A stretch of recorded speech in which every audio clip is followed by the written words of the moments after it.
Hello, this is Linda Metrius Nichols, and do I have an amazing woman to introduce you to, Bhavana BP. Welcome, Bhavana.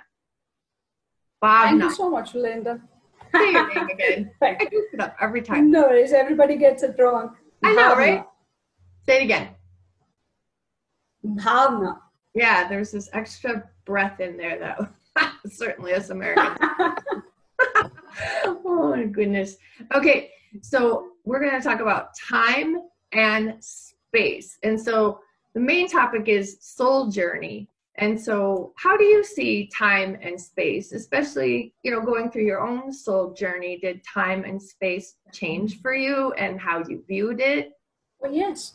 Um, Time and space, as I see it, I can break that into two parts, which is Okay. one, if you want to talk about the physics concept or the phenomenon as it is. Time and space together form the four dimensions as we see, right? And it's called this time-space continuum. Okay. Right? And the other thing that comes to my mind when I think of time and space is that, there are different things that we are made up of mind, body, and soul or spirit, right? Right. So the mind is finite, the body is finite, and the soul or the spirit is infinite. And there lies the concept of time. So the soul, as you see it, is timeless. Yeah. It's not bound by time or space. Oop.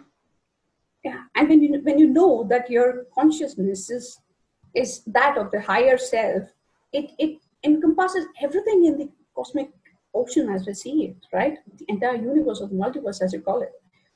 Entire thing is made up of us.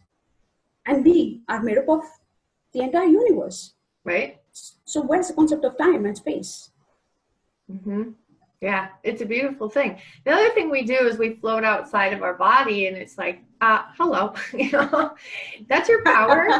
Bring it home, baby, right? And my concept is get it down into like that core level as a human. That's your strength center, or better be, or you're going to have a lot of issues with your body. So, in that abdomen area, they, even like Pilates teachers call that your core, right? So bring your soul into your body, get it down into your core, kind of, I call it like that second chakra, that sacral area.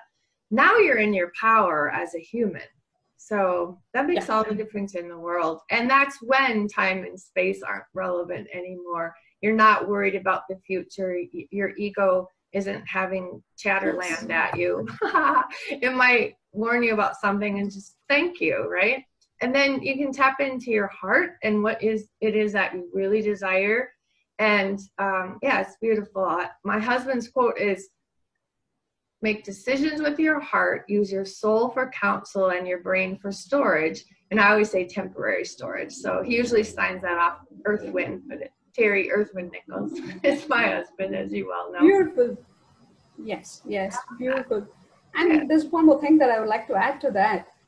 See, that could be a little difficult to take, right? The time and space and how we as humans constitute the time and space. In simple terms, if I have to put it, the way I understand is that there is no past or there's no future. You can't hold on to that. The only time is now, and the only place is here. Mm-hmm. So the concept of time is now. The concept of space is here. Mm-hmm. Where else would you be, and at what time? Yeah, and you can go into behavioral addiction, and you can tap into your pain body, all the pain, all the negative memories, all the tears from your past as well as even your ancestors. You can tap into that. Yeah. You're free. Go ahead, have fun. Who wants to? And then the ego worries about the future, right? And if you're not listening to the ego and saying thank you, right, and then checking in with your intuition and just feel the thing, do it anyways. It's, if you're still listening to ego, or if you're trying to push ego away, it's going to get louder and louder, and it's going to go over and recruit the pain body and find those memories to get you crying, get you scared, whatever it's warning you against. It's gonna go find proof. So when we're at the level of the soul, you're not really, hearing even the ego, and you're certainly not tapping into your pain body. And one of the easiest ways to get there is just close your eyes. It's amazing how just shutting off the rest of the world can be so helpful. And like I said, really concentrate on that abdomen. And another thing, if you're getting into emotion, I used to work in a psychiatric day treatment center for young kids, and I would have them put their hand over their forehead, and I taught them, just say, my hand is my helper, because it's almost like you've got two wires coming out of your brain, a wire coming out of the right side, a wire coming out of the left. When you put your hand over your forehead, those wires are now crossing, and all those emotional pictures you're running on the right side are going to get logic in there, and that can really quell lots of high emotion as well. Does that make sense? Wow. Yeah. Right. Yeah. Yeah. Because think about people, if they hear bad news, what's the first thing they do? They're like, oh, right? Oh my gosh. And if it's really, really bad news, they will grab their abdomen as well. And if it's super, super bad news, their knees will crumple and they'll just go down. So they'll be like this and crumpled up. And where do they go when they go down? They go right into fetal position, because that was the safe place, right? In mommy's womb. Wow. Yeah, think about it. It's true. Yeah. Wow. Okay. Yeah. So the ego's gonna, kind of create that illusion of, hey, this is a fact and this is gonna happen again, right? What do you have to say about illusion? Illusion, this is the illusion. The time and space is the illusion that we're talking about. There's only here, there's only now. Yeah. And when you concentrate and when you're fully in the now, you know what you have to do next, and you don't have to plan that. It'll just happen, because that moment will also come. Yeah, you're totally present. Presence is the point where manifestation becomes action. That's another Earth Wind quote.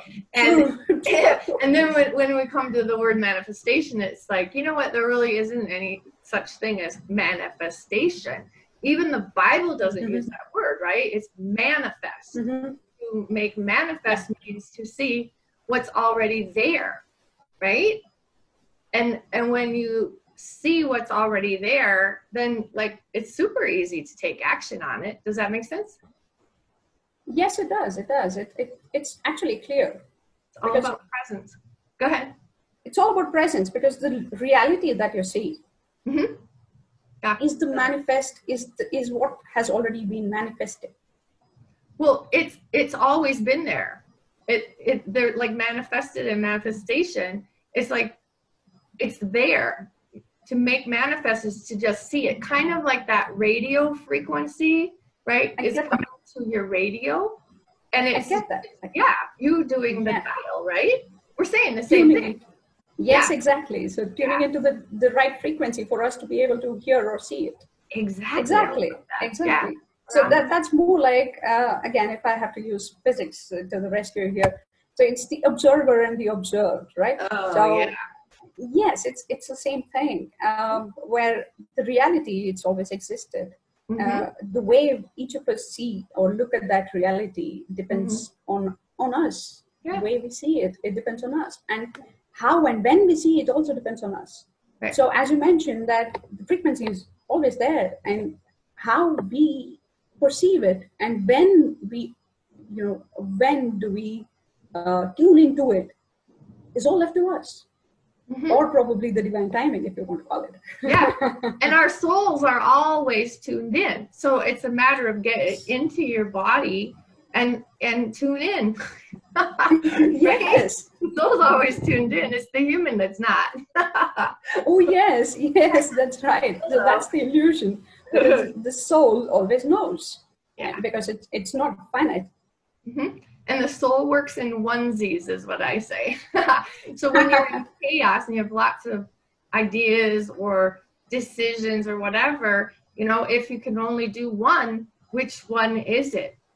Right? Then you're at the soul, because the soul works in onesies. And if you say like, I think, it's like, the soul knows. It's your intuition. So that's not wording even from the soul. So that's another way to check, like, am I operating from the level of my soul or not? Right? Right. Yeah. love it. Yeah. Okay. And no bonds. No bonds. Yes, no bonds. See, bonds, as far as relations are concerned, they're always good. And yet they form a kind of dependency. Mm. And with dependency comes attachments. Yeah. And with attachments, cords. Sorry? And cords, yeah. Yes, yes. And with that comes expectations. Mm-hmm. And the moment you have expectations, you can always expect grief to come to you. Oof, that is really good. So true. It's all about that letting go, right? Yes. Yeah. Oh, yes. I'm recently there. There was something that I was holding on to, and I've done that in the past. So all that I could bring myself to give that up, right, was that I spoke to myself. I told myself that if you've done it in the past, then you can do it again. Yeah, good one. I like that. Absolutely. Yeah. So that's like flip on the ego. That it can't be done, and you're like, flip. I love it. So it's very difficult to let go of bonds, of baggage, and yet at a deeper level that it doesn't serve you any purpose, and you've got to drop it to move forward and to progress. And how would you do that? It's a cyclic thing. If you ask me, it's you can't do it at once. It keeps coming back to you. And again, I think it's the ego that's telling us that, you know what, you can't do this. So you've got to ask it to, yes, okay, I acknowledge that. Yeah. Oh, yeah. Yeah. Absolutely. Or you're going to be in really big trouble. The thank you or just the acknowledgement. Absolutely. And it takes me, the flip, when you were talking about the flip, it takes me to alter ego. And so, like, I can dance in front of anybody, to sing. That's not so bad. To talk in front of a group, it's like, it gives me the shakes. And so, what I noticed, I was doing a Pachacucha community talk. Pachacucha 2020 is kind of like a TED Talk, only it's your slides are for 20 seconds, and there's 20 slides, and they go like this, and you keep your talk along with the slides, so it makes it tough that way. Anyways, and so I was at a rehearsal, and I had really tight pants on that had that similar feel to, I had leggings on, so similar feel to tights, and I nailed it. And then the next time I went, I was a mess. Somebody asked me a question, I'm sure my ego was like freaking out, it just was completely thrown off. And I realized the difference was that with my tighter pants, that was like the sensation of tights, and I can dance in front of anyone. So I realized that is like the garment that is like gonna bring out the alter ego, if you will, so I made sure when I did my presentation to wear my tight pants. And I do that now, even interviewing, because I don't really like to be on camera. So yeah, I got my tighter pants on, my leggings, and it seems to bring out a whole different person in me, which is fun.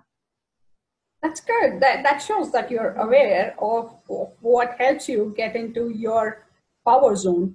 Yeah, right? And what doesn't. Yeah. Have you heard of the Wonder Woman pose, where you put your hands, not your shoulders up, but your hands on your hips? Yeah, that's like proven. It's really a fun YouTube video to watch. So cool.